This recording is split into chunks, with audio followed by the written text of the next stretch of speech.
So people are always interested in knowing what other people are making money-wise doing different things. As you know, I just got my sawmill maybe 6 weeks ago, maybe a little bit more than that. But I just want to tell you, in my first month of owning this thing, I do have the mechmaxx 32. I really have no complaints about the machine. I have nothing to compare it to. It's the first machine I've ever owned, ever used, and just about every issue I've had with it could probably go back to operator error. But as far as what I've done off of this was I cut up all that cherry. I sold one piece of that cherry for $40.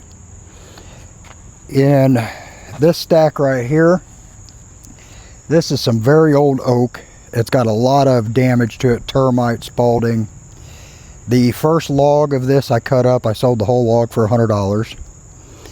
And then I've sold a couple of pieces of it for, I believe, $10 a piece.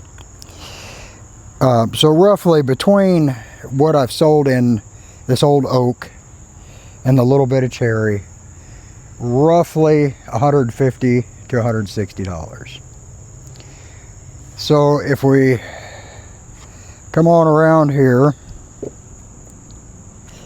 and just for the record, this is in no way profitable to me because I bought a sawmill, and even though just about all these logs have been free to me, I've still had to get the equipment to be able to haul them here, which was trailers, skid steers, the damaged yard, which sooner or later I got to fix.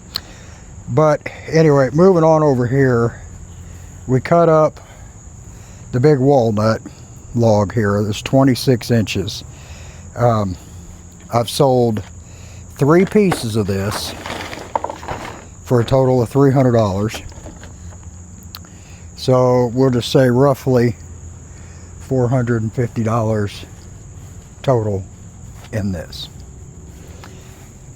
And then if we go inside here, so wood that I wasn't even actually selling, people are just asking about it when they come over, is this here.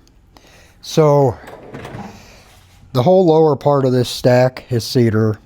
The upper small pieces are all walnut. I've been selling those for $30 a piece. This is wood that we've got cut, and normally there's a fan blowing on it all the time because this is being used for signs. Out of these little pieces here, I've sold 7 pieces total, $210. So roughly $660 worth of lumber there. I cut these mantles here for a lady. I think she gave me $30, and I kept the other mantle, which I'll sell. So, you know, that puts us around $690. And then on the outside, out front, which I'm not going to go to right now, I had a bunch of these cedar 1x4s and this cedar here that was being used for siding on a cabin. It's all 1/2 inch or thinner cuts, various different widths, anywhere from 6 inches up to a foot. And the original buyer didn't take all of it, so I've just been selling it out in pieces. But so far, all in all, I've sold 15 pieces for $10 a piece, which is another $150. So it takes us roughly $840. And then I sold $160 worth of siding to the original buyer. So right at about $1,000 in 6 weeks of owning the sawmill. Is it worth it selling wood? I have no idea, because that's not what my goal is. I throw some of it online because I can't use it all, and some of it, like that oak, I'm not gonna use.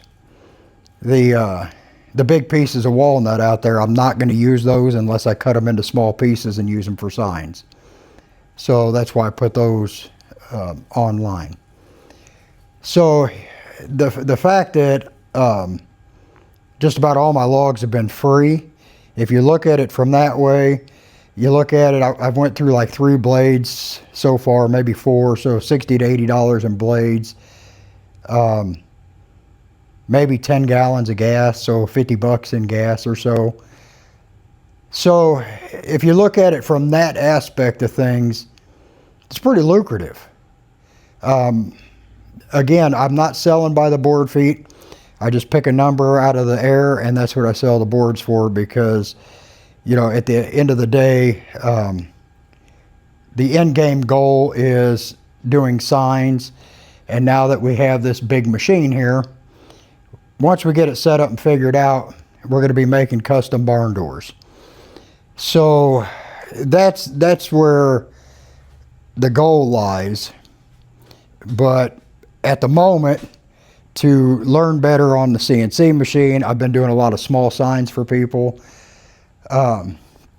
These here, more or less, not all of them, but a lot of these were prototypes when I was learning, getting the machine dialed in. So there's various chips and cracks and whatnot, and I could take all these to a flea market and sell them without a problem. Little things for cabin decor.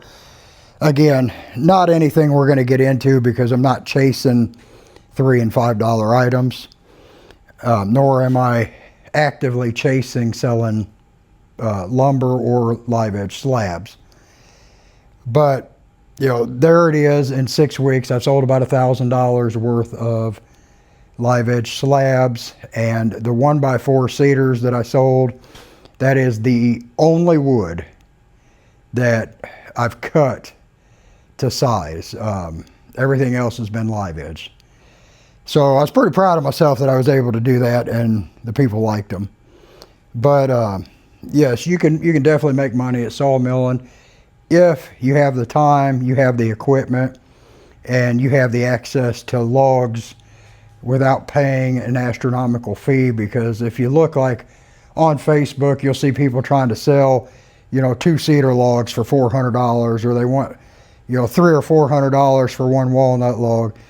And you know, if you're selling by the board foot and you have a customer base already, that's all fine and good.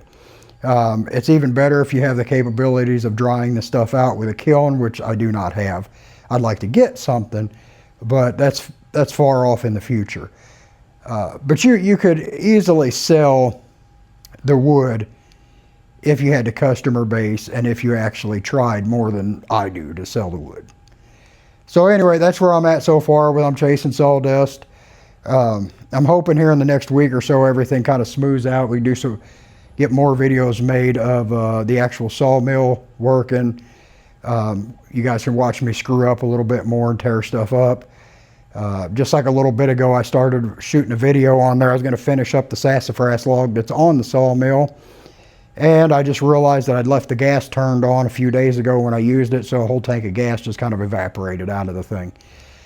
But again, all of my issues with that machine so far have pretty much been user error. I can't say that I've had any actual issues due to the machine itself.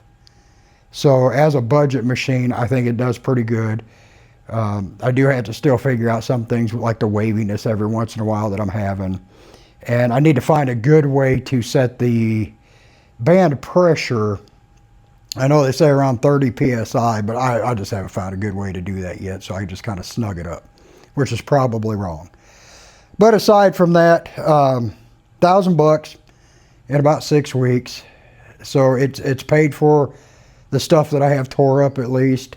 And hopefully as things progress here, it pays for itself a little bit more. Y'all have a good day. You know, put some comments, like, subscribe, whatever it is. I am the new guy. Things are just going to keep getting better and better.